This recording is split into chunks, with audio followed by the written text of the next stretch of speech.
बोलिए शंकर पार्वती भगवान की जय। जितिया व्रत 14 सितंबर को रखा जाएगा।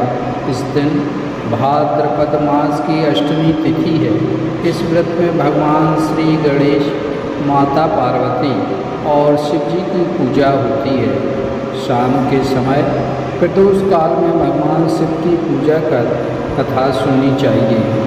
जितिया व्रत में 2 कथाएं प्रचलित हैं, जिसमें एक सियारन की और दूसरी राजा जीमूतवाहन की। आइए इन कथाओं का श्रवण करते हैं। एक वन में शेमर के पेड़ पर एक चील रहती थी। पास की झाड़ी में एक सियारन भी रहती थी।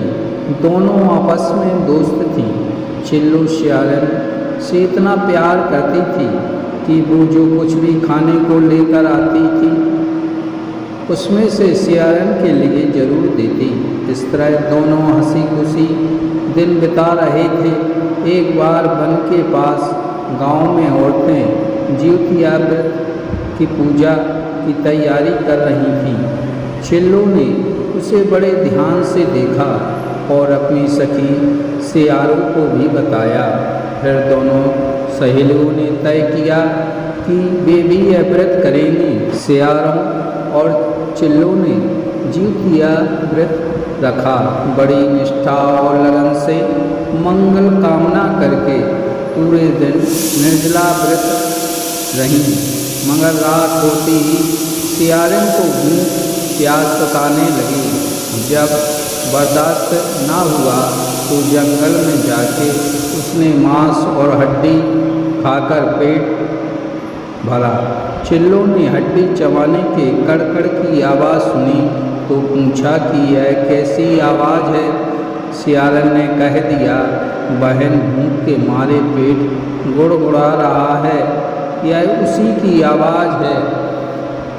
लेकिन चिल्लों ने सियारन का झूठ पकड़ लिया। उसने सियारन को खूब लताड़ा कि जब व्रत नहीं हो सकता तो संकल्प क्यों लिया। चिल्लो रात भर भूखे प्यासे रहकर व्रत को पूरा किया। अगले जन्म में दोनों मनुष्य रूप में राजकुमारी बनकर सगी बहनें हुई। सियारन बड़ी बहन हुई और उसकी शादी एक राजकुमार से हुई। चिल्लो छोटी बहन हुई, उसकी शादी उसी राज्य के मंत्री को। बाद में दोनों राजा और मंत्री बने। सियारन के जो भी बच्चे होते वे मर जाते, जबकि चिल्लो के बच्चे स्वस्थ और हट्टे कट्टे रहते। इससे उसे जलन होने लगी। उसने उन्हें मारने की सोची। उनका सिर कटवाकर डब्बे में बंद करा दिया, पर वह शीश मिठाई बन जाती और बच्चों का बाल तक बाका ना होता। इस तरह सियारन की बहन के बच्चों और उसके पति को मारने की कोशिश विफल हो गई। आखिरकार देव योग से उसे भूल का आभास हुआ। उसने क्षमा मांगी और बहन के बताने पर जीवित पुत्र का व्रत विधि विधान से किया तो उसके पुत्र भी जीवित रहे। बोलिए शंकर पार्वती भगवान की जय। आइए अब दूसरी कथा का श्रवण करते हैं। गंधर्वों के राजकुमार का नाम जीमूतवाहन था। वे सभी परोपकार करते थे। जीमूतवाहन के पिता ने जब उनको राजपाट सौंपा, लेकिन उनका मन राजपाट में नहीं लगता था। यही वजह थी तो वह राज्य का भार अपने भाइयों को देकर वन में पिता की सेवा करने चले गए। वन में ही जीमूतवाहन को मलयवती राजकन्या मिली। दोनों को एक दूसरे से प्रेम हो गया। एक दिन जब वन में भ्रमण करते हुए जीमूतवाहन काफ़ी आगे चले गए, तब उन्हें एक वृद्धा विलाप करते हुए दिखी।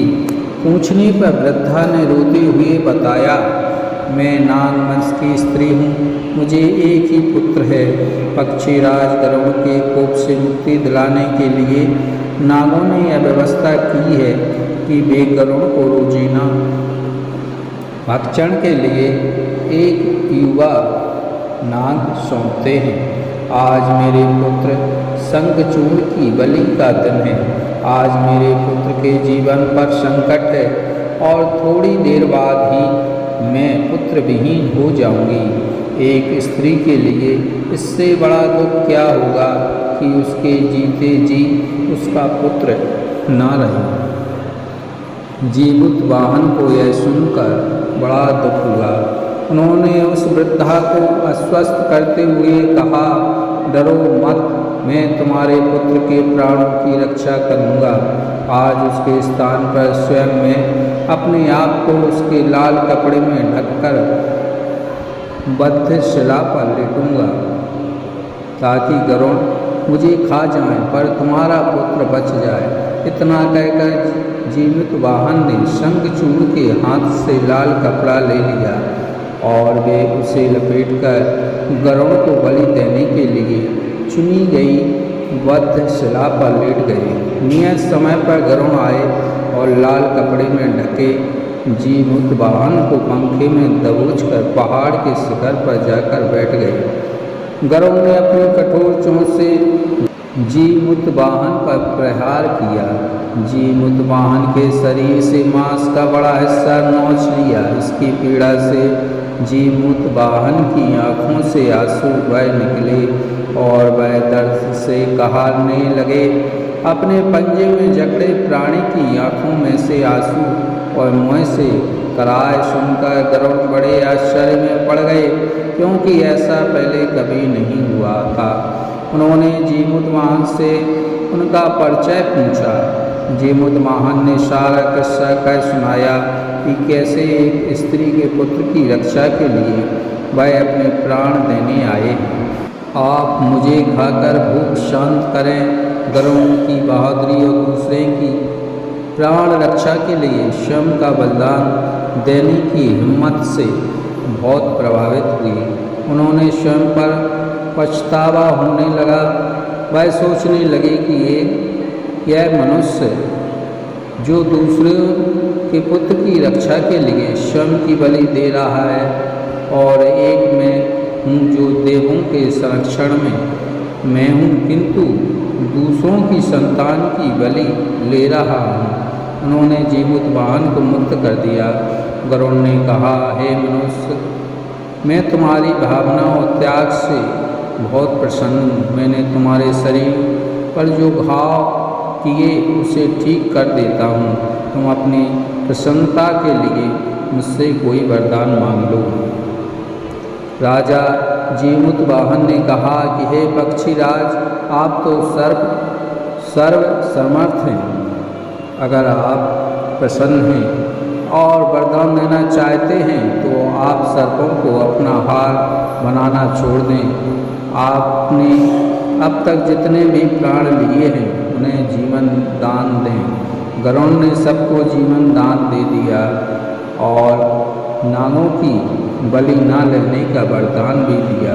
इस प्रकार जीवित वाहन के साहस से नाग जाति की रक्षा हुई। गरुड़ ने कहा, तुम्हारी जैसी इच्छा वैसा ही होगा। हे राजा, जो स्त्री तुम्हारे इस वरदान की कथा सुनेगी और विधि पूर्वक व्रत का पालन करेंगी, उनकी संतान मृत्यु के मुख से भी निकल जाएगी। इस तरह से तब से ही पुत्र की रक्षा के लिए हर साल भाद्रपद मास की अष्टमी पर जीवित वाहन की पूजा शुरू हो गई।